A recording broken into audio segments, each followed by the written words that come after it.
Recently, Justice Surya Kant has been appointed as India's 53rd Chief Justice.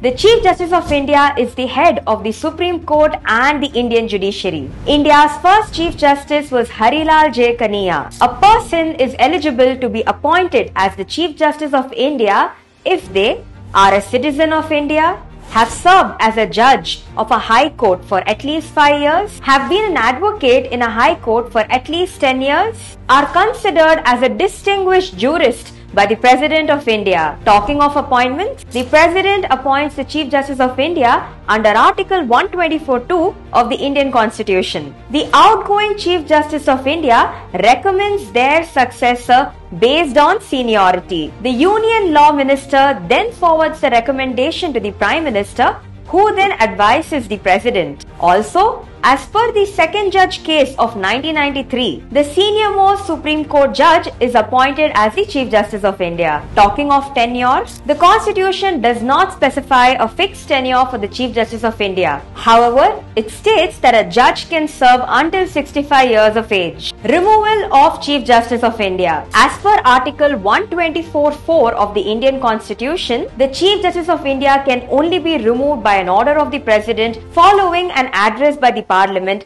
supported by a special majority. That is, a majority of the total membership of each house and at least 2/3 of the members present and voting. What are the roles of the Chief Justice of India?